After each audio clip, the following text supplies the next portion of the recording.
Photography o photosynthesis. Ito naman, pag-akit nyo dyan, dyan yung makikita ang dalawang uri ng alipin. Alipin daw sa gigilid at aliping namamahay. Ang ibig sabihin daw ng alipin sa gilid lang, katulong yon. Yung namamahay kasama ng abo niya. So kung meron tayong alipin sa gigilid at aliping namamahay, paano ang aliping nangangapit bahay? Marites yun. Kasi mga bahay doon may korona. Oo. Kapag may korona pala doon, dugong mahalita o mayaman ang nakatira dyan. Mamimili kayo ng costume, kasuotan. Outdoor, indoor. Ngayon may palatanda na tayo, hindi na korona ngayon.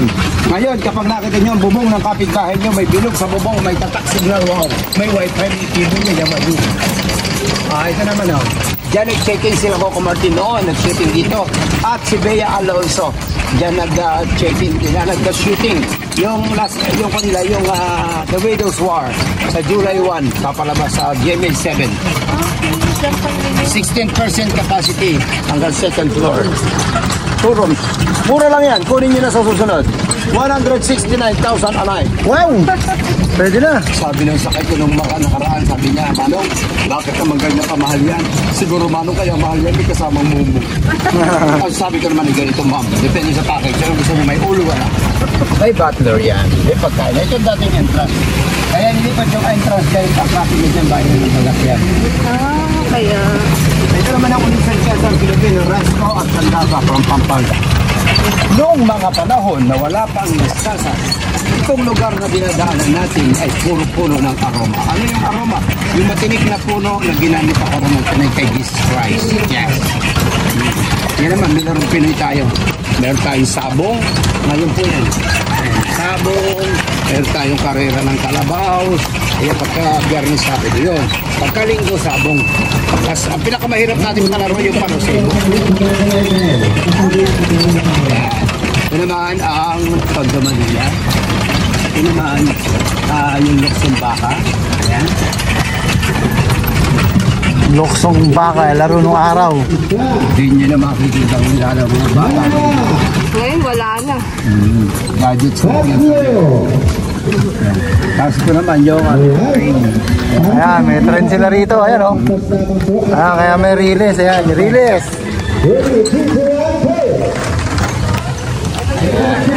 Yan naman ang First University of the Philippines in Quiapo, Manila. Ito yung kauna-una ng UP. UP.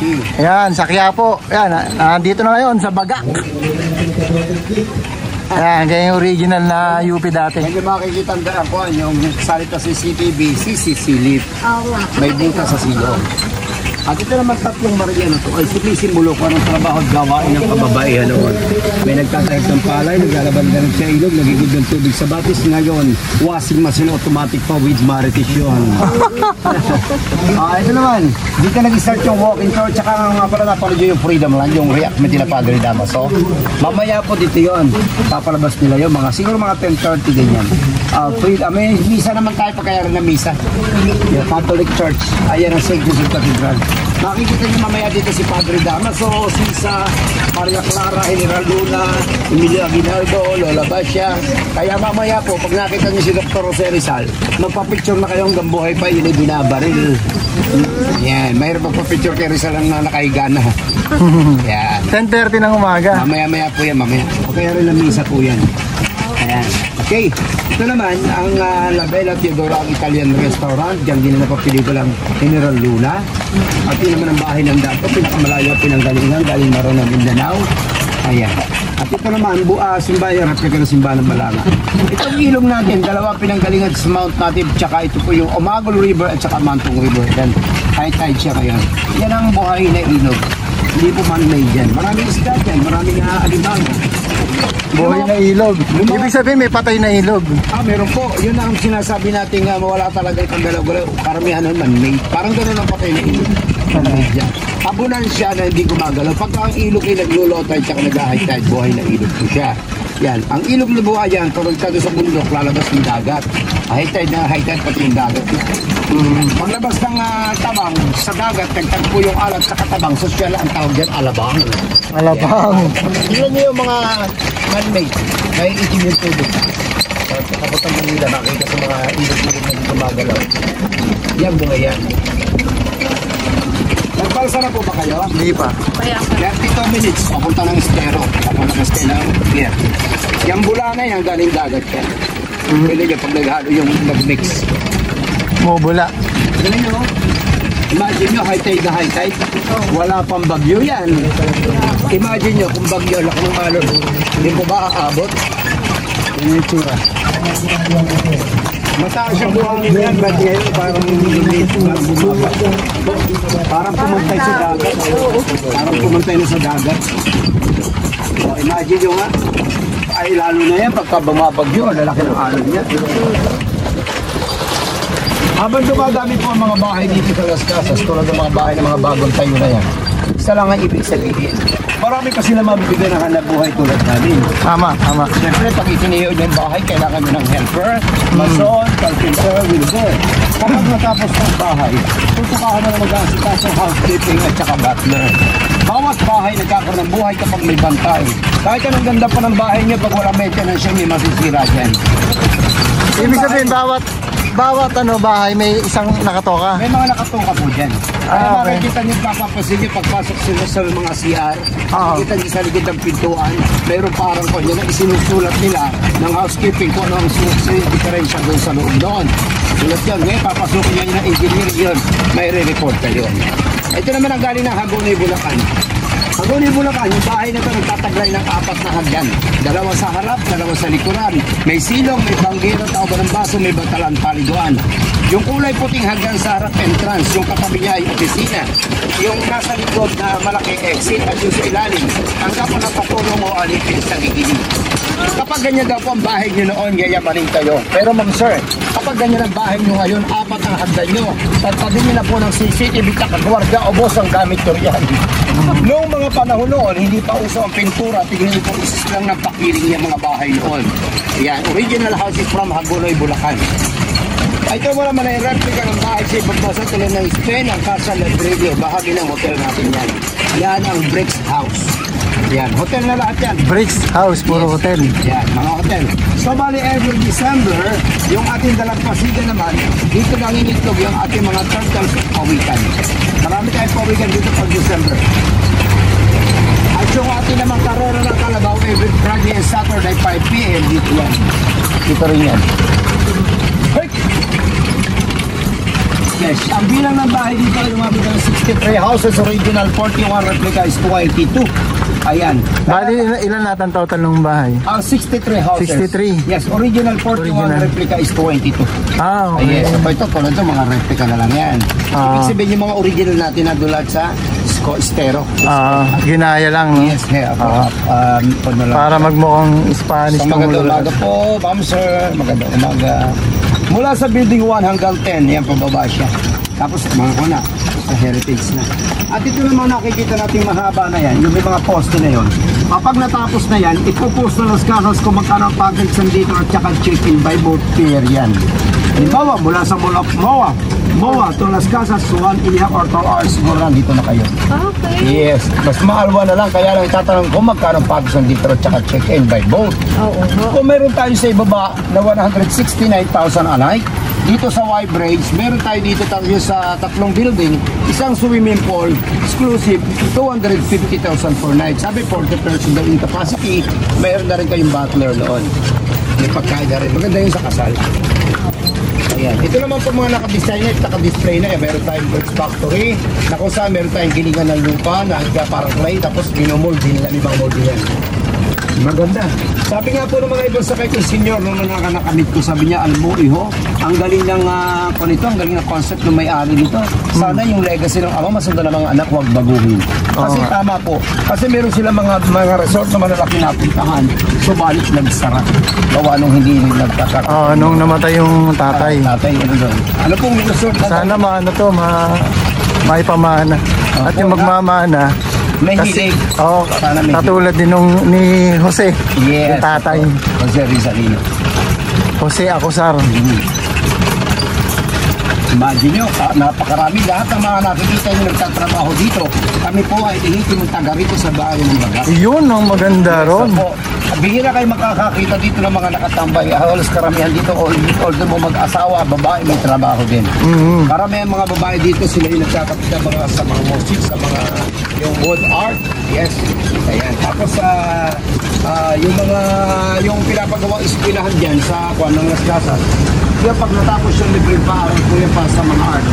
Sa mga bata. Ayun, ako mo. Ito naman ang tawag dito ay Isidero. Ang galing yung mayari, no? Napakabait. Magaling ang kanyang ako. Mabait ko, mabait. Hindi sa Saka isa pa, ano, naisip niya to. Ang galing, napakalawak. Ano to po? Alam ko, 400 hectares. Ngayon po parang nasa 500 na kasi minabili pa tayo dyan sa kabila. Ay, sabihin lagi sila nagpapalaki. Oo. 500 hectares na pala to, guys. Malaki na to, malaki. Napakalaki na itong Las Casas. Philippine Sea, Open Sea. At ito West naman, Philippine Sea. West Philippine Sea. Pati tayo, baka nandiyan yung mga Chinese. Nasaan kaya yung barko ng Chinese? Oo, naku, yari tayo. Makakauwi pa ba tayo rito? Tapos yun yung Bata National Power Plant, nuclear. Sa kabila yan, Subic, Sambales, Olonga po, nandiyan yung mga barko ng US. Kaya malapit eh. Okay. Yes. Opo, ito naman po, makakakita tayo ng mga batong kulay dilaw.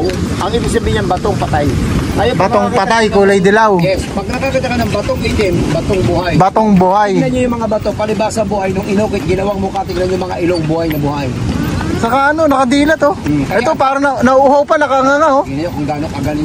Galing Kaya oh. ang tawag ko dyan nga, binansagan ko yan 3 ulo ng pare. Gomborsa, Samora at Gomes. Yan ang 3 ulo ng pare. Gomborsa. Apat sila eh. Sa Kristan po isa na dama. Sabi ko na, may kasunod yun eh. Ito ang boardwalk. Ayan, ginigilingan lupa tapos inomold.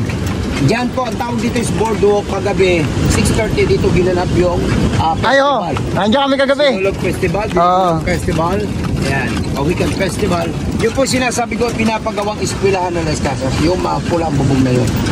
Okay, ang galing. At nakikita niyo po ba yung mga bukid na yan hanggang sa laylayan, hanggang sa entrance? Yan po naman ay sadyang in-preserve na Las Casas. Inisip ng may-ari, kung yan ay mabibili ng ibang tao, posibleng gawing subdivision, pangit ang viewing. Tamang talino. Ang katapat ng kabundukan ay kabukiran ng Kailugan ay karagatan, kaya heritage.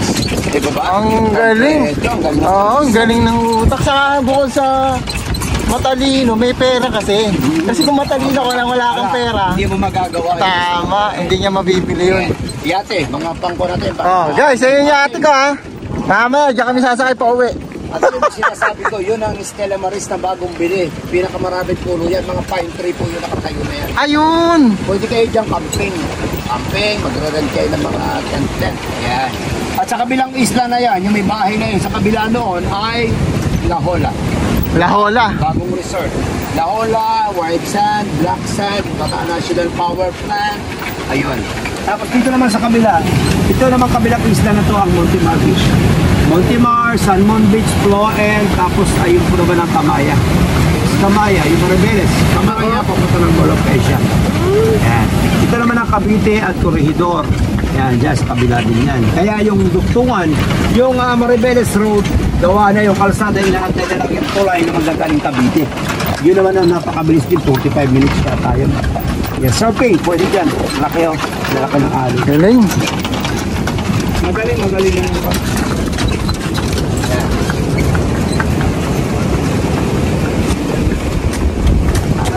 May mga kompo tayo dito, may mga pools pa tayo.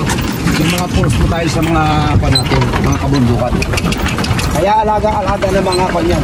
Talaga sinadya itong daan na to, no? Yes, opo. Ito naman Ibig sabihin, ano to? Hindi naman gagawin to kung walang permit. Pero mo na, inano niya yung dagat. Pero po yan, so bali ito po natin nabili siya na may mga, di ba, nakabili siya ng isang lote na maraming mga bataw. Kaya po niya, dito.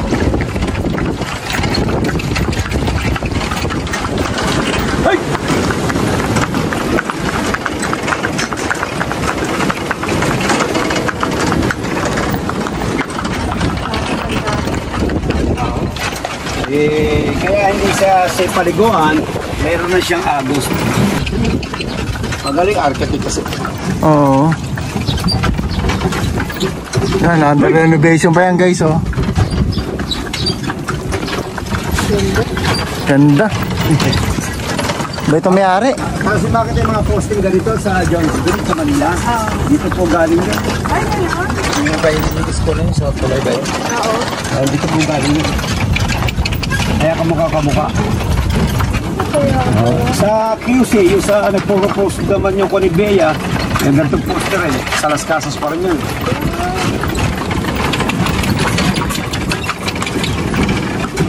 Alam niyo pagka nag-brown yung dagat na ganyan, laki yan eh. Yan, Ay, ayun oh. May bula oh. ang dami namang isda niya. Yung bula na yan? Pagka ganyan ka itim, pagka-brown. Dilis, espada. Ah, okay oh. Panahon din sa... Ay, nangate oh. Ito brown na yun, green oh. Isa ba itong brown, puro isda? Mga isda yan, mga dilis. Wow, sarap. Tapos yung mga tawag dito, yung espada, yung manilip. Eh, buti wala nangingisda dyan. Bawal. Malaki alon. Naglilunang dahan. Oo. Iba na ngayon. Pero ka talaga iba, nature, napakalaki pala talaga ng tubig, ano? Oo. Mantakay nyo eh, pagka nagbaw. Bahay yun. Kaya pa rin may Coast Guard yan.